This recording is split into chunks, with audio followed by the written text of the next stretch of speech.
Hello everyone and welcome to our video review of PrivateVPN. There's not much to be said about PrivateVPN's desktop interface. Utilitarian would be the nicest way to describe it. It wouldn't have hurt to put in a bit more effort in the design aesthetic, but hey, there are no glaring user experience faults, and that's what really matters.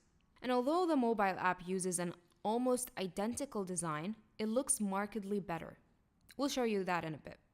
Anyway, all of that won't matter if the service performs well, and this is what we are here to find out. Let's start with the specs. PrivateVPN's server network comprises 80 plus server locations spread across 57 countries. That's a very good number. The servers are relatively well spread out too. The biggest concentration of servers lies in Europe, as is the case with almost every VPN. The Americas and the Asia-Pacific region are well covered too. The Middle East is represented by 3 countries, while South Africa is the lone location in the African continent. China is covered, but you can only connect using L2TP. Speaking of VPN's protocols, depending on which platform you are using and which country you are trying to connect to, PrivateVPN could be using any of the following protocols: OpenVPN, L2TP, L2TP over IPsec, IPsec, IKEv2, or the much derided PPTP. Here again, PrivateVPN's offering is on par with the best VPNs available on the market. You really couldn't ask for more.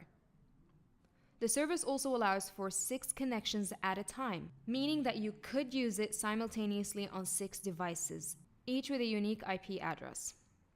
When it comes to streaming services, PrivateVPN has gone to great length to ensure that access is always possible. PrivateVPN has plenty of US-based IP addresses for you to choose from, ensuring you'll get to make the most of your Netflix subscription.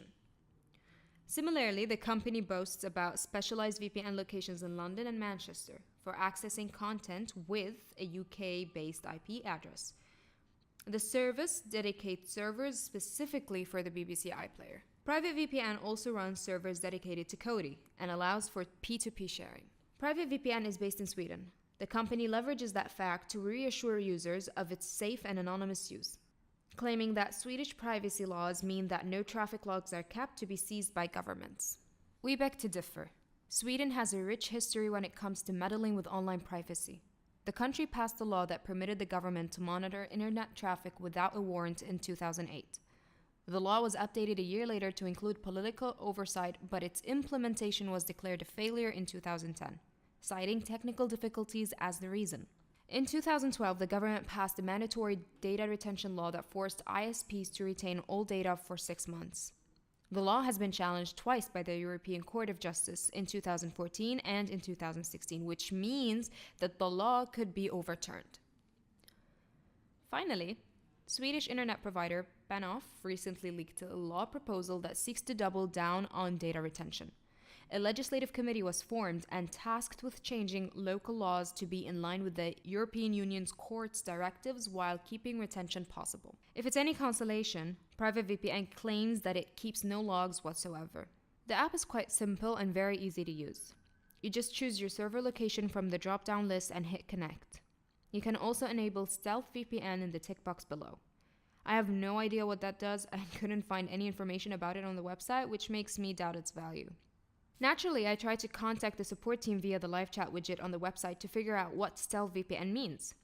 The widget said that it was trying to connect me to a representative only to be greeted with a message that said that they will get back to me via email a few seconds later.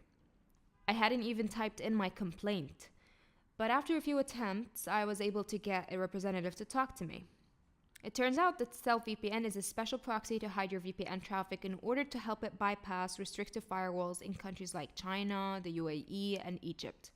If you're not having any connection issues whatsoever, it isn't for you in general, he or she said. The settings menu allows you to change the protocol and the encryption type, enable IPv6 leak protection, and other common features such as connect on startup and auto connect. This is what the mobile app for iOS looks like. Again, you can choose the server and fiddle with the settings from the cog button up top. I can forgive a lot of things if a VPN is fast. PrivateVPN is pretty fast indeed. I tried servers in New York, London, and Amsterdam. My internet suffered a mere 5.7% drop in download speed passing through New York, 10.1% through London, and 6.26% through Amsterdam.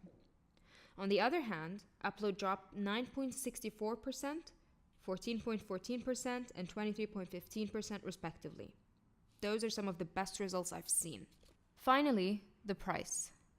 Right now, there's a $5.48 monthly subscription, a $3.75 a month 3 months plan, and a very cheap $2 a month 3-year plan.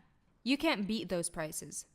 Despite a few faults, PrivateVPN is a great choice if you ask me. The service does feel rough around the edges, especially when it comes to the design and customer support. Sweden isn't the best place to base a VPN company either. But the wide server network, the selection of protocols, and the excellent speed performance make it a great choice. After all, it's what a VPN should be all about. If you enjoyed this video, please hit the like button below. For more video reviews, please subscribe to our channel. And don't forget to turn on notifications by clicking on the bell icon. I'll also leave a link for the full written review and the description below. For more reviews, guides, and the latest news from the cyber world, visit our website vpn.review.